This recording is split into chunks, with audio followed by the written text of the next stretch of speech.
At the helm of the Ministry of Labor and Vocational Training, Heng Sour oversees policy decisions on labor law, workplace safety, and upskilling programs.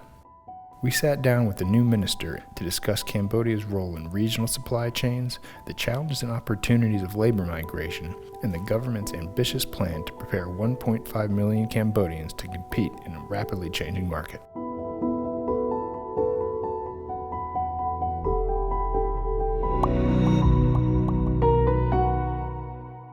You represent some of the fresh blood in Cambodian government, though you've been influential in the ministry for many years. What are your ambitions and what do you hope to achieve in this mandate? Well, thank you. Before I answer to this, I have to recall what Cambodia has been achieved so far a bit. I think for the past 2 decades, everybody knows that Cambodia has maintained her GDP growth in average of 7%, which means the standard of living of Cambodian people are better, as indicated by the GDP per capita. Now it's increasing more than 15-fold compared to the last 2 decades. And if we look at the employment sectors, more and more people have been diverted from the agricultures to the manufacturers and to the service sectors, which means Cambodia industries and economic base also transforming during the past 2 decades.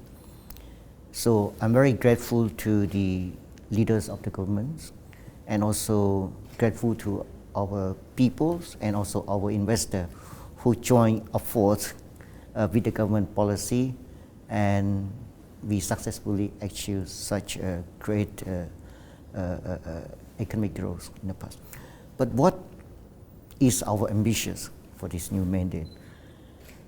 For me, as the one in charge of labor portfolios, I want to see a happier face, a more satisfied face of our youth and manpower, which means the youth and the manpower, they are happier and satisfied with their jobs, with what they are earning, with what they have been cared at the workplace, and with the better government support during their working age or retirement age.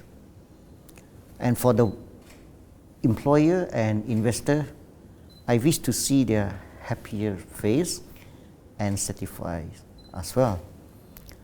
So we have to make sure that the employer and investor are happy with the performance and the professionalism of our workforce. And also they are satisfied with what the government have support them in terms of labor relations and the dispute mechanisms. To achieve these two ambitions, the Ministry of Labor has to first pursue the active labor market policies to provide sufficient information to the youth so they can choose appropriate job, skill, and also provide the sufficient information to the training providers so the training provider can provide a good and up-to-date to what the market we need in the future, and also provide the sufficient information to the job providers, mean employers, so where they can get the workforce from and where they can talk to the training provider to train an adequate skill that they are in need in the future. To ensure that the active labor market policy success, we have to ensure the quality of our training program. So the training program must be updated, must be standardized across the board, because TVET is not the higher educations. TVET are more focused on know-hows rather than knowledge. So we have to make sure that our manpower are able to perform their jobs and have the adaptability skills. So either the industry is transforming, either the technology are more available, or maybe there is an update to the production methodologies, our workforce still relevant, still adaptable to the new environment. And the training must be flexible as well, because not only youth that are target of our training, the currently employed workforce also targeted under our training program. So this training program must include the reskilling and upskilling, and also flexible, either daytime, nighttime, or during the weekend. So the industry, the private sector can join hands together with our training institution to reskill and upskill their workforce. So our workforce will be more productive, will be able to maintain our national competitiveness. And once our workforce have adequate skills and get a job, we have to ensure that there is a good working conditions at the workplace. And if there is any disputes, there must be a sound and credible labor dispute conciliation. That's what we need to ensure to both workers and also to the investor and employers. And for those who choose to work overseas, we have to make sure that the process is transparent, safe, sound. And once they are reached to the hosting country, there must be an appropriate supporting mechanism for those who are working overseas. And there must also include the mechanism to reintegrate those who return from overseas back to the societies and to our economies. And finally, regardless where they work, either at home or overseas, they must be able to benefit from our social security scheme. During their work period or whether they are retired, they will be fully insured by our social securities. So I hope with all these five strategies or action plans, I hope workers, employers will be happier and satisfied and working in a harmonious way in the enterprise or the investment project. Cambodia actually has a relatively strong record on labor rights compared to some of the neighboring countries. However, some say that the bureaucracy and processes around employment are complex and arduous. Are there plans to reduce the administrative burden for investors and employers? Well, actually, if we look at our labor laws and other relevant laws, we have a more, how can I say, open laws, and has been recognized by International Labour Organization as one of the best law to protect the workers' rights and to ensure the working conditions. And we also get recognition from our trading partner that Cambodia is one of the labor compliant countries. So far, our exports, our product based on the clean labor and better working condition. But to make these working conditions properly complied by the employers, of course there must be a strict regulations and labor inspection mechanism to ensure that the employer are complying with the labor law and also international labor convention as well. But anyways, to ease the administrative burden to the employers, we will employ technologies online and the digitals. So the employers can use the latest technologies and use the database as the platform. So they might be a heavy work during the first stage because many information has to be entered into the database. But when the first stage, when the first registration complete, second stage, second years or second inspection will be much easier because the employer will not re-enter the data again. I hope technologies, digitals, which is one of the new government priorities, will bring the, how can I say, user-friendly and simplifies many administrative process. So our employers, our investor will get into the informations and set up the database easier, which include the supporting service online as well.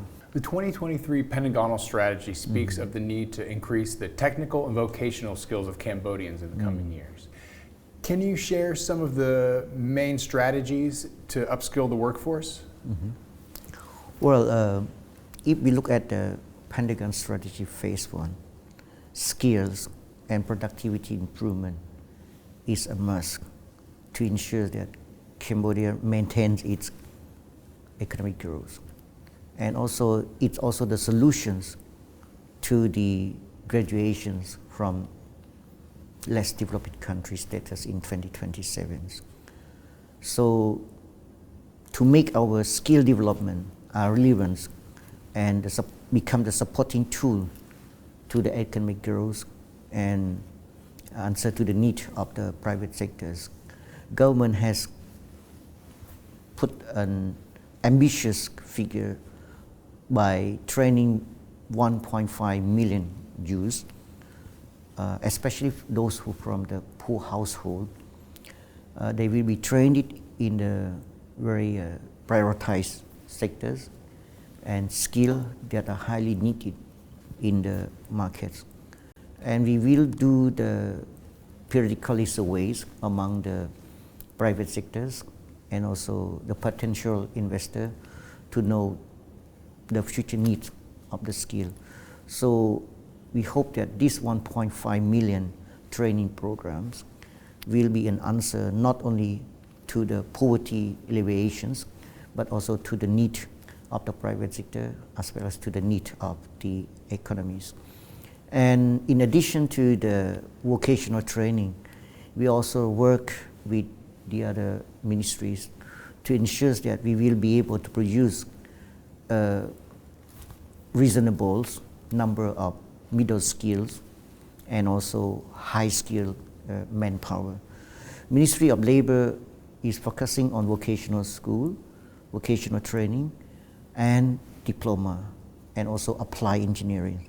While other line ministry, especially the Ministry of Education, are working very hard to increase the quality of basic education and also focusing on the higher education, which will produce a higher skill for the research and also for the innovation purpose. I think with the joint hands with line ministries, Cambodian manpower will be transformed drastically during this mandate, because 1.5 million is not that small. So, and in addition to that, our labor law also identify and require all the private sector to provide a 10% apprenticeship program to the youth as well. But we will transform this apprenticeship program to include the interns and also the training program for our youth as well. The private sector has three choices actually. First, they can pursue the labor law by offering the apprenticeship program to our youth, or maybe they just accept the interns program for our students, either TVET student or the university students. And the third, they have to reskill or upskill their current workforce. If they reskill or upskill their workforce, we also consider they comply with the apprenticeship program. So with government-owned training program and funding, plus the private sector participations, I hope that the Cambodian workforce will be up to date to the need of the market. Some say that it'll be difficult for Cambodia to catch up to regional neighbors that are more industrialized and have large pools of skilled workers. Vietnam, for example, is building factories to produce chips for Apple and Samsung. What do you tell these people? Well, it depends on what focus you refer to catch up mean. I think in terms of markets, Cambodia's and all ASEAN members may say the same thing, that investing in Cambodia is investing for the whole ASEAN because we have the free trade.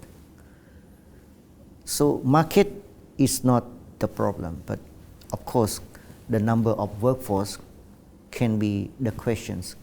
If they locate in here, whether we have enough workforce or not, whether we have enough skilled workforce to provide to the need or not. But at the same time, we also need to believe in the division of labors and also the production chain.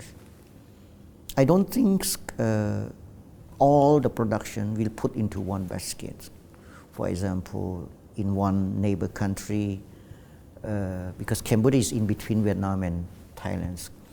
And as we look at what have been in the past, no one company put everything into one country.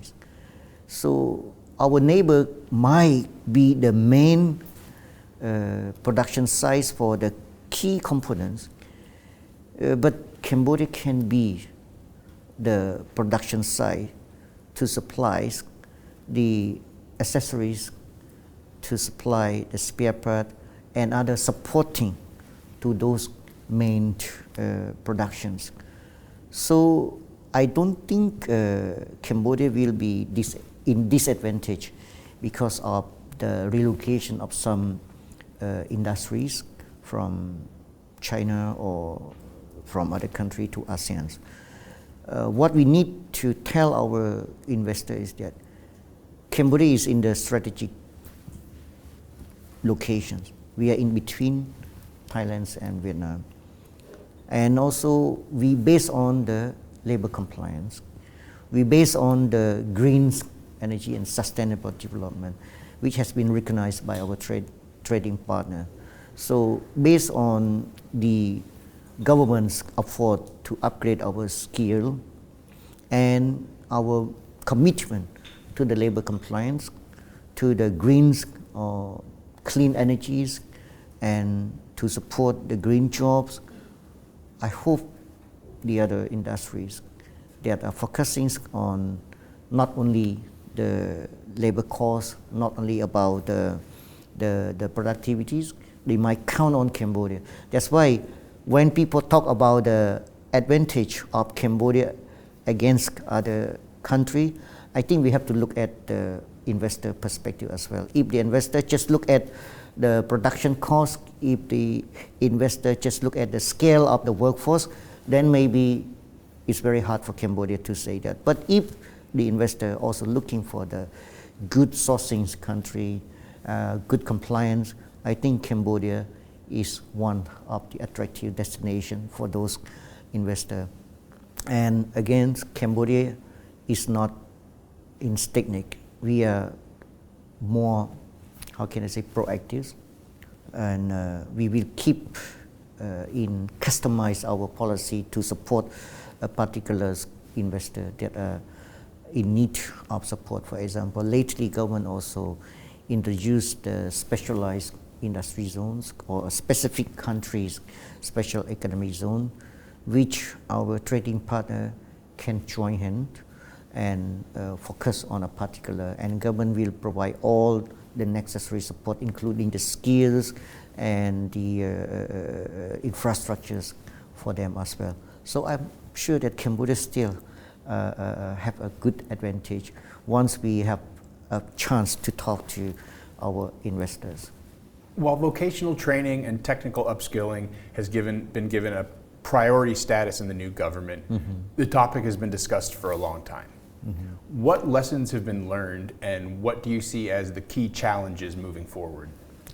Well, TVET is a complex issue. It's a mindset, not only for Cambodian people, but to many countries as well. Usually the family always dream to send their kids to higher educations. But at the same time, there are also families that are in need of job, in need of income, in a shortest ways, in a, how can I say, in the simple way.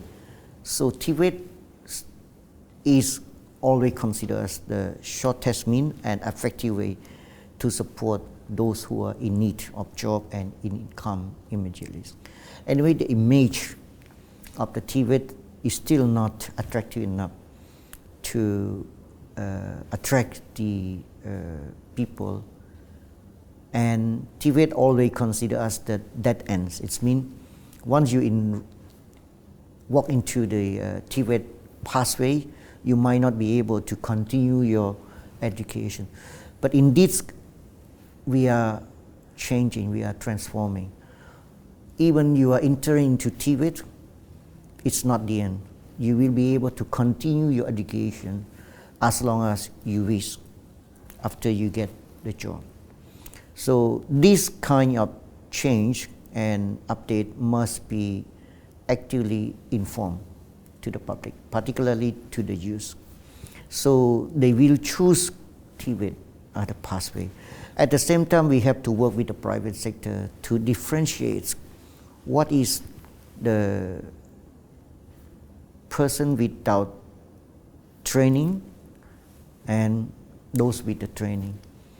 Currently, it's very hard to convince the people to spend some time for training if they don't see any difference between those who not go through any training and those who go through some time of training, and when they go to the job, they get the same pay.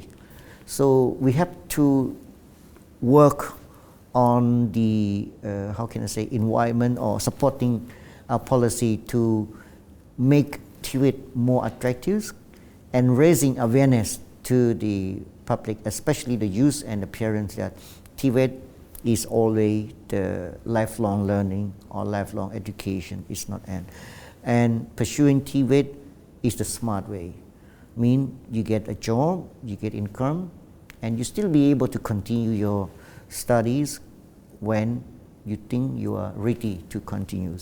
And also there is a differentiation between those who unskilled and those with the skill.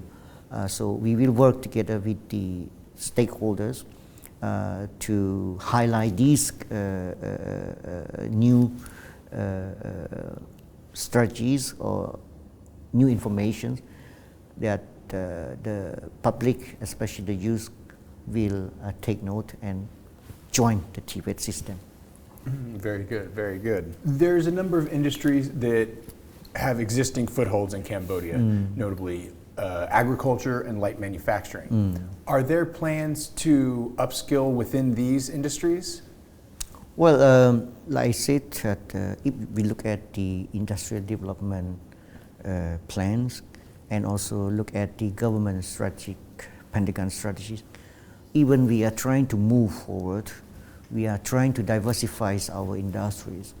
But at the same time, we also look at to maintain the existing industries or economic activity as well.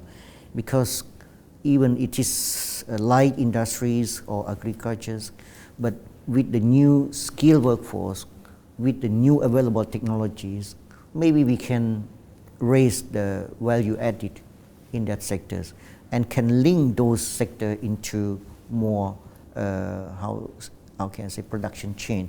So we cannot move from the existing industries because the new industry also linked to the previous industry as well. For example, agro industries.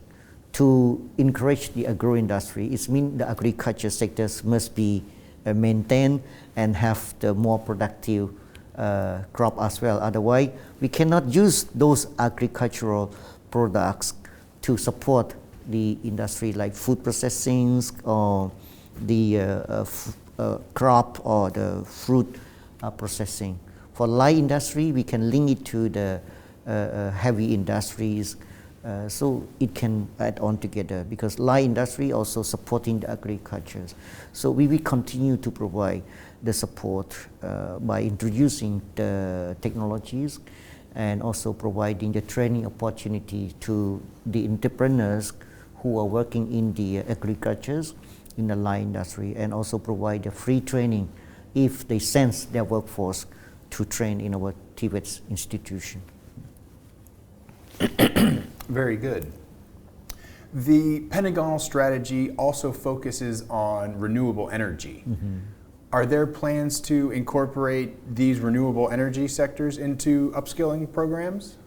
Well, the Ministry of Mining and Energy is focusing on upskilling their staff, their officers as well.